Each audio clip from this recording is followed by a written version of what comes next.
Okay, we're back live with a Between the Pages book chat, and today we have fantasy and sci-fi author Maxina Storibrook, and I'll turn it over to her and let her introduce herself. Take it away.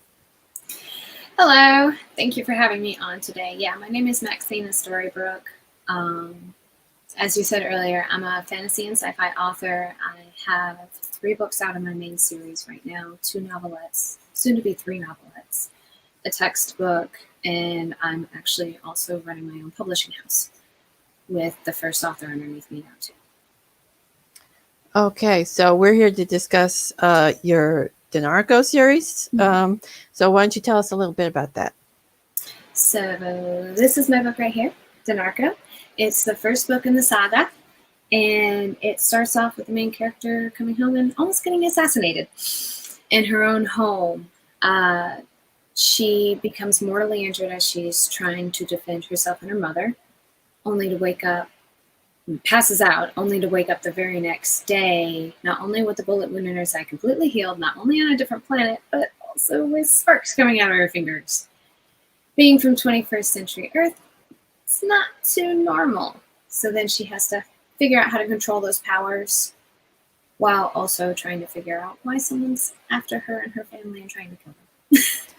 Yeah, that sounds like a bit of a change, all right. So why don't you tell us a little bit about the main character? Mara Danarko, which is her last name, is what the series is named after her.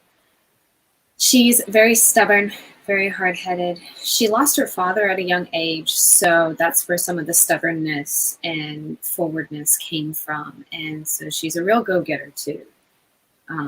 She learned from a very young age how to take control of a situation and how to work through it. She's also very smart. And did I mention that she's stubborn? Okay, so that kind of leads me into my next question is what are her best traits and what are her worst traits? I'm assuming stubbornness is the worst trait. Stubbornness is a blend of both because her stubbornness is what gets her through a lot of things too. But yes, her stubbornness is definitely one of her flaws. One of her redeeming qualities, though, is that how much she cares for those she loves, like her friends and her family, and how dedicated she is to them, to helping them and protecting them. Okay, so what were your inspirations for the series? I was 7 years old when I came up with the series, so I personally don't remember too much. But my mom always likes to say that I was watching a lot of Studio Ghibli at the time. So Princess Mononoke, Castle in the Sky, Kiki's Delivery Service, Howl's Moving Castle, those sorts of things. And now that readers have actually gotten their claws into my books, they've told me, oh yeah, I kind of get that vibe from it. So yeah, I'm okay with that because I love Studio Ghibli. Yeah, that's a great inspiration to have. I'll tell you, I love Studio Ghibli myself. So, as you said, part of the book takes place on another planet. So tell us a little bit about that world. Majority of the series actually takes place on other planets. The most prominent one, especially in the first book, is called Blasria. And it's very similar in size to Earth. And the continent that it takes place on is called Sahir. And if kind of goes into the history of all of the realms, but the Alkinian species, which were elves, are actually from another world called Alkina, came to Sahir and Blasria and impacted the way that technology and the civilization had evolved and advanced. So in some aspects, the world and the civilization is more advanced than Earth, and in other aspects, it's less advanced because they don't have the gears and the gas products that we do, such as automobiles. Instead, they have things like hoverboards and Renvura, which are kind of like motorcycles, but they run off of free energy in the air. And lighting is sourced by this energy that just saturates the air. And that energy is called Voyana. And a bit more into the history, about 6,000 years prior to the events of the books, on Alkaina, they had been developing this same energy source to be able to clean up their population, to clean up their atmosphere and help their population grow and prosper, because they were slowly killing their own world. And while it was in the prototype, when it suddenly leaked out of the facility, ended up exploding.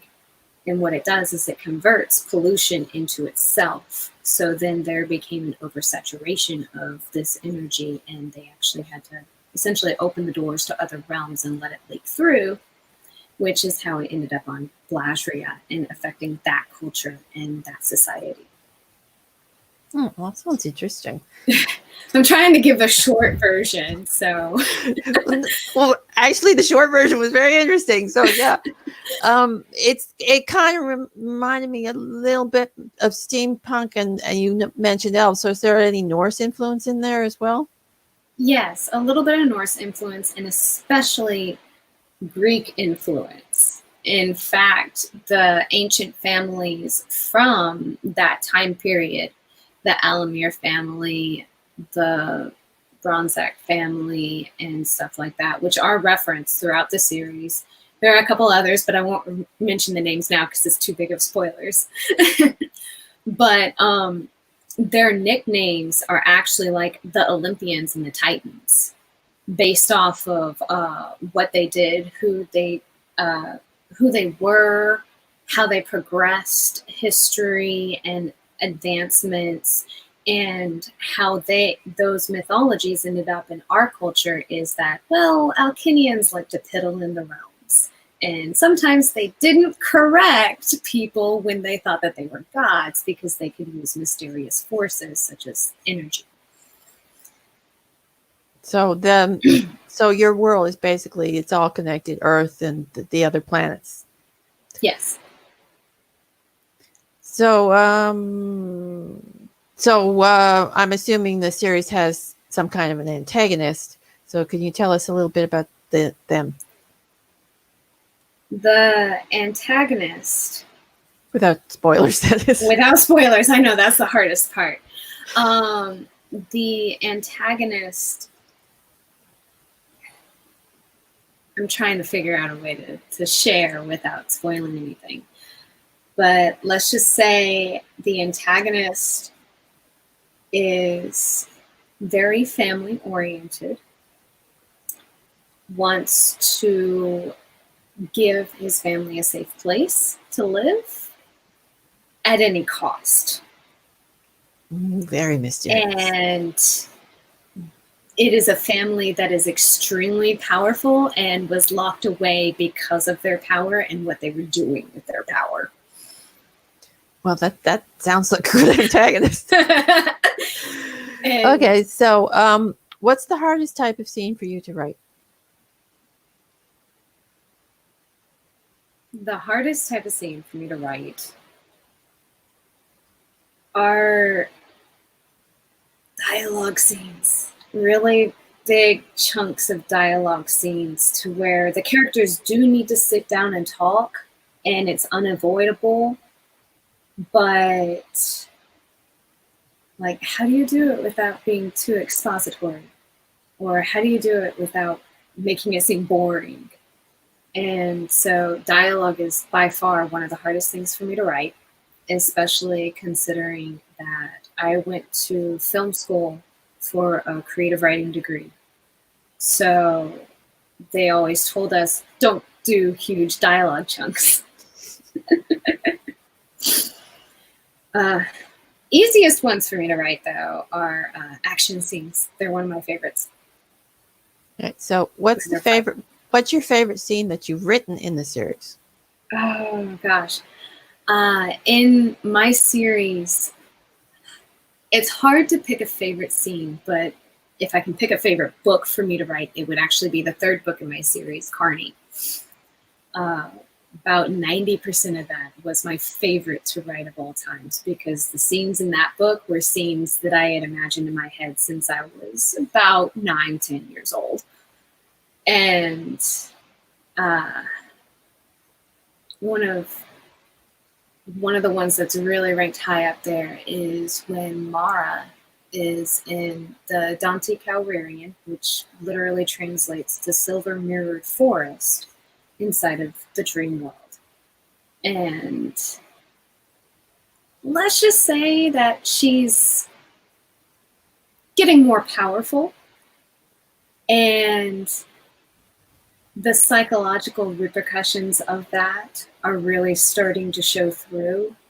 And I love writing about not only action scenes, but also how a character develops and progresses based off of their knowledge and also their power levels, because all of that really does affect their psyche. And so writing about the human psyche and how things like that affect them is just one of my favorite things ever. And so Mara's progression throughout Carmine was one of my most favorite things ever to do, because the changes that she goes through really start showing in that book. Yeah, psychological scenes are fun to write and to read. So who's your favorite character in the series? Ooh, my favorite character. Now that one is easy. My favorite character in this series, his name is Thanos. It means chamber inside of my series. And he's one of my favorites because he's just so fun, lighthearted. He's a bit mysterious as well. And he is one of the biggest driving forces behind Mara, especially in closer to the beginning of the series through Danarko and through Echoing. And you see him in little snippets here and there, and you see how much he's impacted her. And not only that, but he's just so much fun to write. He's by far one of my favorite characters. Okay, so leading into this question again, do you have any quirky secondary characters or scene stealers in the book? Yes, I have quite a few quirky characters. One of my favorite quirky characters, her name is Artemis, and it all wraps back to that whole entire Greek mythology thing, because she is a reincarnated Alkinian who does remember her past lives, and her original name was Artemis, and her name was Artemis Alamir. She is indeed the same Artemis that the Greeks had thought was a god, or goddess in this case. But she's just really quirky in the sense that, she's this refined elf who in the history books is really tough and elegant and all of that. But then you meet her in real life and she loves knives and potions. and she will throw daggers at some of the characters. Yeah. And who doesn't love knives and potions? Really?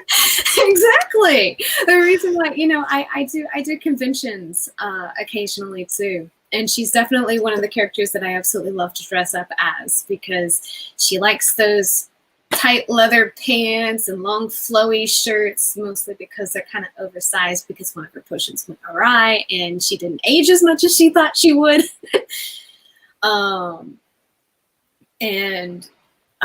My personality fits her a little bit better than it does Mara. I'm too happy and bubbly. Okay, so what character from the series would you like to hang out with in real life? Ooh. Thanos would be one of them, just because he's chill and laid back and just loads of fun. Aetherast, actually. Aetherast and Chenille, which are a duo that are pretty common in my books. Aetherast is half fae, half elf, and he's pretty down to earth, but he's very calm as well. And Chenille is a funny half cat, half human. They're called Lycus, but half cat, half human, essentially. And he's just really funny, spontaneous, loves to crack those jokes. And I just love to sit down with those two in the same room and just try to have a conversation with them. Because Acerus loves to try to rein Chenille in, and Chenille loves to try to make Acerus loosen up. Okay, so have you written in any other genres, or are there any other genres you'd like to write in? Yes, actually. I have a sci-fi thriller that's coming out in the middle of June. It's called The Calling, and I actually just did a reveal for that cover yesterday. And so not only am I delving into the sci-fi thriller world, but I really want to delve more into strictly fantasy, not just sci-fi fantasy, lit RPG, which is kind of like putting characters in a video game and writing about them playing the video game. And also, I really want to delve into the paranormal, because I do have a few stories in those fields as well. Yeah, I know that one well. Because I write horror as well as fantasy, so I've done a few paranormal related things. Oh, and romance too. I want to delve a bit into romance. Yeah, that's not what I want to go with. Yeah, I mean, I have the greatest respect for romance writers, but I cannot write romance. So let me clarify. Romance for teens. Oh, like paranormal romance for teens. That's my worst writing nightmare. like clean romance. Yeah, no, I can't write romance clean, dirty, or otherwise. I mean, I honestly have tried, and I've managed to put a few scenes here and there in some of my books, but I'm not very good at it. So I generally, as I said on my Twitter account, my characters generally like to kill instead of kiss. So I love to actually make the joke that, if I changed the main character of Danarko to Kimala Brunette, who is Mara's cousin, it would have been a romance. Okay, so I think we'll wrap it up here, and I'll let you tell the viewers where they can find you and your books. Okay. Well, you can find me on my website on MaxinaStoribrook.com, story with an I. And you can also find me on silvergrovepublications.com, which is my publishing house. And I am on Facebook and Instagram underneath those usernames as well. And if you're available today, I do have a free giveaway, so you can always pick up a free copy of Danarko today to start that adventure with Mara. Yeah, and give us a look at the cover. Yeah, it is right here. Yes, because they're very nice looking covers, by the way. I really like them. Thank you. I actually designed these covers too. They're my little pride and joy. Okay, so that's it for today, and we'll be back tomorrow with another fantasy author, and we'll see you then. So bye for now. Thank you.